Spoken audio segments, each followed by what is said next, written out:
देखिए हर खबर यहीं पर। सब्सक्राइब कीजिए TV9 भारतवर्ष।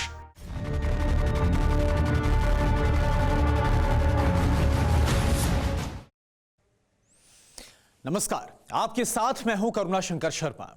आसमान का योद्धा राफेल हिंदुस्तान पहुंच चुका है। जिस वक्त भारत के आसमान पर राफेल की गड़गड़ाहट हो रही थी, उसी वक्त पड़ोसी पाकिस्तान और चीन का आसमान थर्रा उठा था। लेकिन ऐसा आखिर क्यों हुआ? इसका जवाब है राफेल की वो तकनीक और खूबियां जो पूरी दुनिया देख चुकी है। हमने भी आपको राफेल की वो खूबियां दिखाई हैं, लेकिन आज आप देखिए राफेल का वो रूप जो अभी तक आपने नहीं देखा होगा। दस्तावेजों में दर्ज राफेल की फुल वॉर रिपोर्ट हम आपके लिए लेकर आए हैं, वो लाइव ऑपरेशन भी जिन्हें राफेल ने अंजाम दिया है। इस रिपोर्ट को देखकर हर भारतीय का सीना गर्व से फूल जाएगा और पड़ोसी दुश्मनों के दिल पर सांप लौटेंगे। अब आप देखिए, अब युद्ध हुआ तो कैसा होगा। साल 2007, जगह अफगानिस्तान, वक्त रात 1 बजे। पूरा अफगानिस्तान धमाकों से थर्रा गया। रात के अंधेरे में धमाकों से घाटियां दहल गई। हमला कहां से हुआ, किसने किया, कौन कौन से ठिकाने तबाह हो गए, इतने लोग मारे गए, किसी को कुछ भी पता नहीं चल सका। रात के अंधेरे में आसमान पर उठा धूल और धुएं का गुबार था। उस गुबार से सनी बीहड़ पर जब सूरज की पहली किरण पड़ी, तब रात के वक्त मची तबाही का एहसास हुआ। ये तबाही फ्रांस के योद्धा राफेल ने मचाई थी, जिसने तालिबान के अड्डों को टारगेट बनाया था।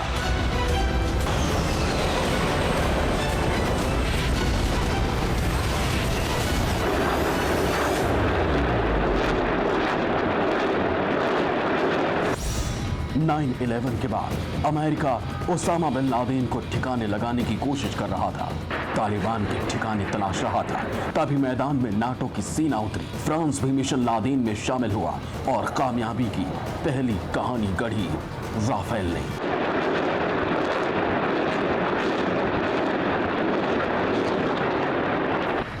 वो राफेल जो उसी साल फ्रांस की वायुसेना का हिस्सा बना था, और अपने पहले ही डेब्यू मिशन में राफेल ने तालिबान के ठिकानों को तबाह कर दिया।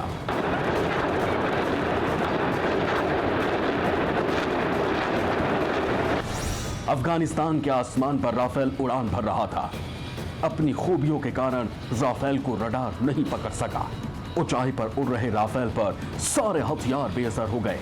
रात के वक्त उसी ऊंचाई से राफेल ने टारगेट हिट की और फिर धमाकों से अफगानिस्तान का आसमान दहल गया। लादेन की आतंकी सेना निस्तनाबूद हो गई। लादेन इसलिए बच सका क्योंकि वो उस वक्त वहां नहीं था, वरना राफेल अफगानिस्तान की उन्हीं घाटियों में लादेन की कब्र बना देता। अफगानिस्तान में फ्रांस ने सिर्फ 6 राफेल जेट्स भेजे थे। इनमें से 3 राफेल ने ही तालिबान पर हमला किया था। इन 3 राफेल विमानों ने तजाकिस्तान के दुशांबे से उड़ान भरी थी। बाकी 3 राफेल एयरक्राफ्ट कैरियर डगौल पर तैनात थे। 3 महायोद्धा राफेल ने तालिबान के खिलाफ जारी लड़ाई का रुख बदल दिया। पहाड़ की गुफाओं में बने आतंकियों के ठिकाने इसी राफेल ने जमींदोज कर दिए, वो भी उस घनी काली रात में जिसमें कुछ भी देख पाना नामुमकिन था।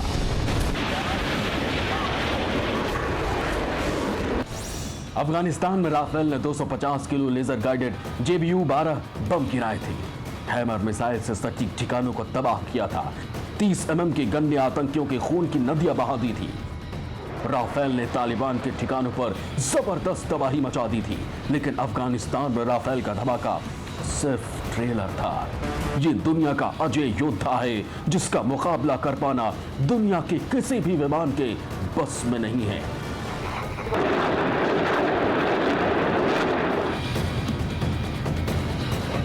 चार साल बाद, साल 2011, देश लीबिया, जगह बेंगाजी और त्रिपोली, वक्त दोपहर 2:30 बजे। लीबिया के आसमान पर सूरज सिर पर था। सख्त धूप के थपेड़ों से हल्कान बेंगाजी और त्रिपोली के लोग घरों में कैद थे। जमीन से लेकर आसमान तक कोई हलचल नहीं थी। तानाशाह कर्नल गद्दाफी के फौज का दल अप्रत्याशित हमले से कांप रहा था और उनकी यह आशंका बिल्कुल सच साबित हुई। सबसे पहले बेंगाजी शहर के आसमान पर वायु योद्धा की गर्जना सुनाई दी, लेकिन आंखों से ओझल वो किसी को दिखाई देता उसके पहले तबाही बरसने लगी। सिर्फ 2 मिनट में पूरा का पूरा बेंगाजी शहर शमशान में तब्दील हो गया। गद्दाफी के लड़ाके दफन हो गए। अल्लाहु अकबर, अल्लाहु अकबर।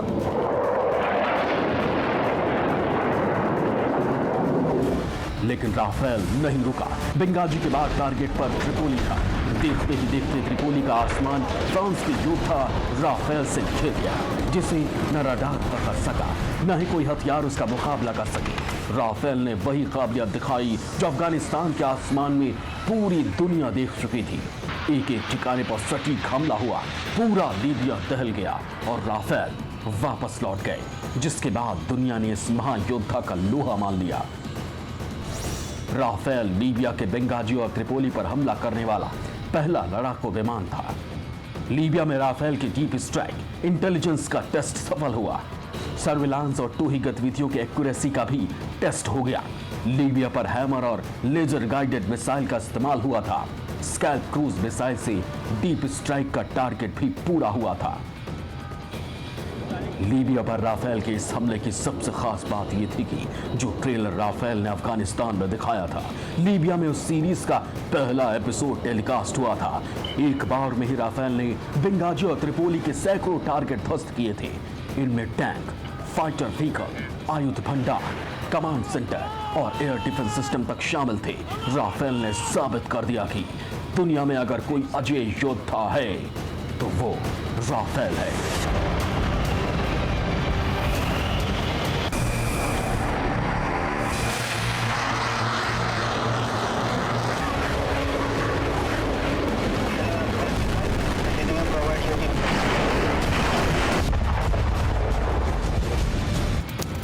तीन साल बाद साल 2014, देश इराक, जगह जुम्मान, वक्त रात 10 बजे। ISIS के आतंकी लॉजिस्टिक सपोर्ट के लिए जुम्मान शहर पर पूरी तरह कब्जा कर चुके थे। किसी भी खतरे से निपटने के लिए हर तरह के इंतजाम किए गए थे। अमेरिकी विमानों का जुम्मान तक पहुंचने का मतलब था आतंकियों की कामयाबी। इसलिए नाटो सेना के सबसे विश्वसनीय और घातक हथियार बन चुकी राफेल की स्क्वाड्रन को जिम्मेदारी सौंपी गई। फ्रांस ने इस ऑपरेशन के लिए 9 राफेल विमान भेजे, जिनका काम जानकारी जुटाना था, लेकिन ये राफेल की फितरत नहीं थी।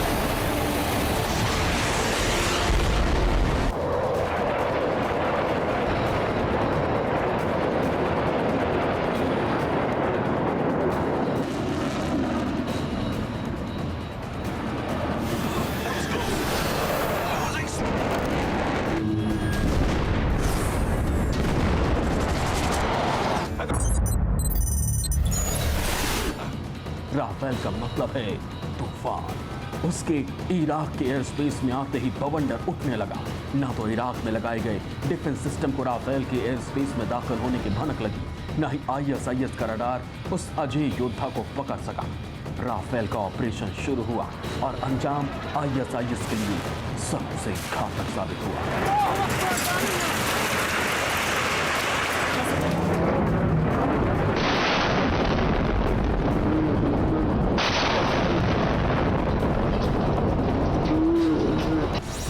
सितंबर 2014 में UAE के अल दफ्रा एयरबेस से राफेल ने उड़ान भरी। इराक के जुम्मान शहर के आसमान पर मौत की गड़गड़ाहट हुई। ऑपरेशन में शामिल राफेल जेट्स ने जुम्मान पर बमों की बारिश कर दी। ISIS का लॉजिस्टिक सपोर्ट डिपो तबाह किया और आतंकियों की कब्र बना दी।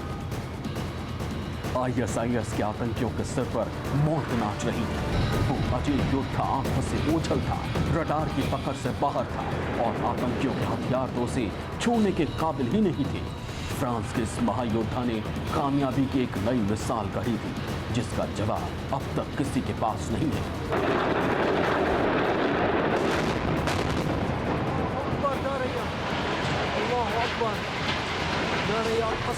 4 साल बाद साल 2018, जगह सीरिया, वक्त दोपहर 3 बजे। आईएसआईएस और विद्रोही के बीच चल रहे युद्ध के बीच सीरिया में सन्नाटा पसरा था। आसमान पूरा साफ था। कब कहां से कौन सा हमला हो जाए, इस डर से सहमे लोग शहर खाली कर चुके थे। शहरों पर आईएसआईएस के आतंकियों का कब्जा था। इसी बीच सीरिया के इस मोर्चे पर नाटो सेना के टैंक के साथ फ्रांस की एंट्री हुई और वो अजय योद्धा भी उस मोर्चे पर आ गया जो काल बनकर मंडराने को बेताब था।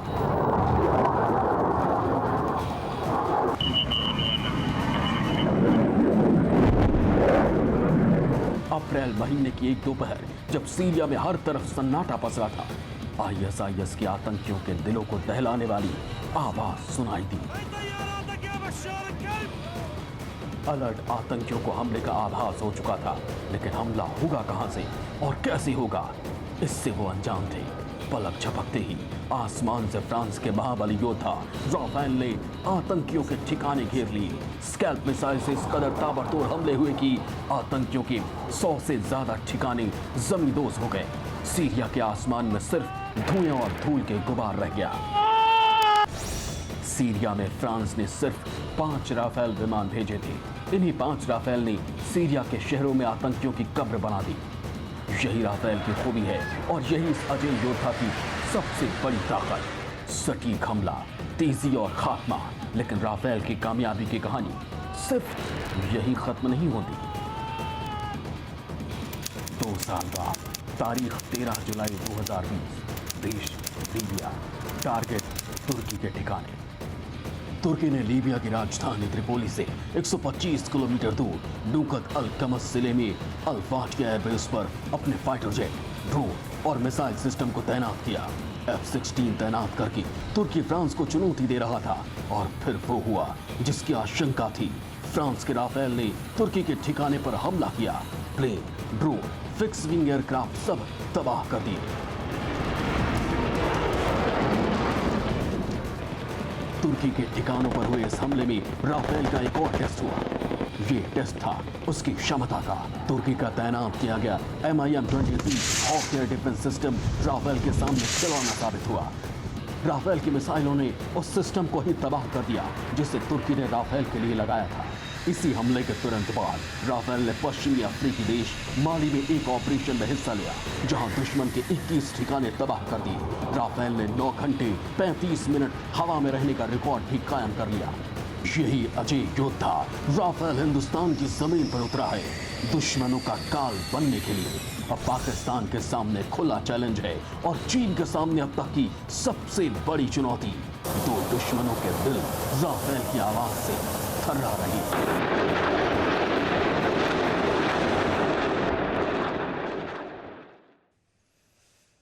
तो अब तक तो आप समझ ही चुके होंगे कि हिंदुस्तान में राफेल की एंट्री से सरहद पार पाकिस्तान और चीन में हलचल आखिर क्यों मची है। यह डर राफेल के वॉर जोन में दिखाए गए कमाल का है। चीन में खलबल इसलिए है क्योंकि राफेल की टक्कर का कोई भी फाइटर जेट इस वक्त उसके पास नहीं है। जो है उसका वॉर एक्सपीरियंस तो खुद चीन ने नहीं देखा है। और पाकिस्तान में हलचल इसलिए है क्योंकि आतंकिस्तान के हुक्मरानों को अब डर सबसे खतरनाक स्ट्राइक का हो चला है। दोनों पड़ोसी इस बात को जानते हैं कि जिस देश के पास राफेल है वो अजय है।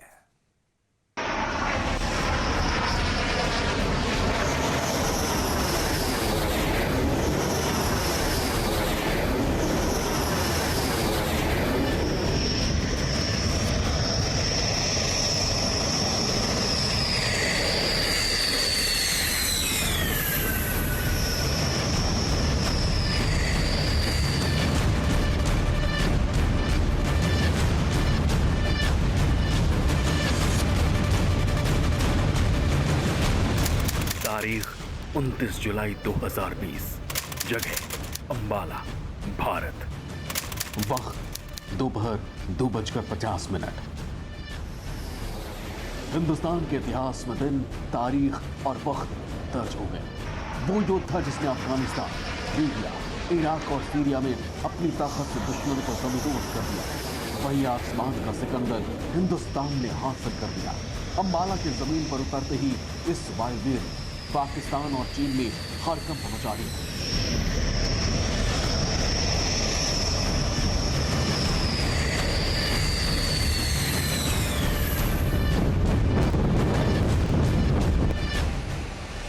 हिंदुस्तानी जिस वायु शक्ति से संपन्न है, उसका तोड़ ना तो चीन के पास है, ना ही पाकिस्तान के पास।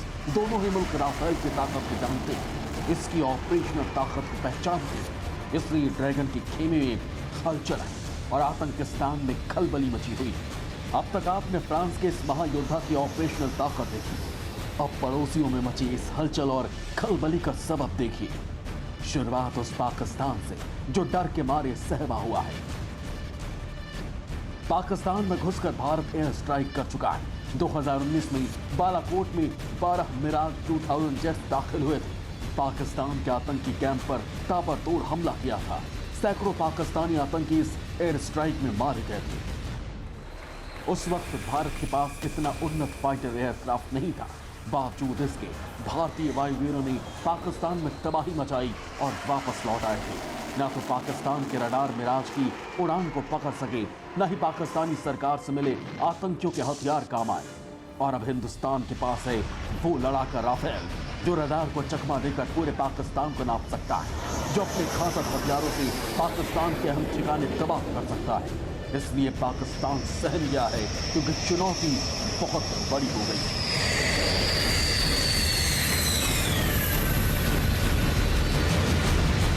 इस चुनौती को एयर स्ट्राइक के बाद पाकिस्तान की जवाबी कार्रवाई के बदले से समझिए। 27 फरवरी 2019 को पाकिस्तानी जेट्स ने उड़ान भरी। भारतीय सीमा में दाखिल हुए रडार ने उन्हें पकड़ लिया। भारतीय वायुसेना ने मिराज और मिग से उड़ान भरी। विंग कमांडर अभिनंदन ने मिग-21 से पाकिस्तानी F-16 को मार गिराया। हालांकि इस कार्रवाई में मिग-21 बाइसन भी पाकिस्तानी मिसाइल का शिकार हुआ, लेकिन भारतीय पायलट्स की क्षमता देखकर पाकिस्तान दहल गया। पाकिस्तानी हुक्मरान उसी वक्त इस ख्याल से खौफ में थे कि अगर राफेल होता तो क्या होता, और अब उनका खौफ दिमाग की नसों को फाड़ने पर आमादा है।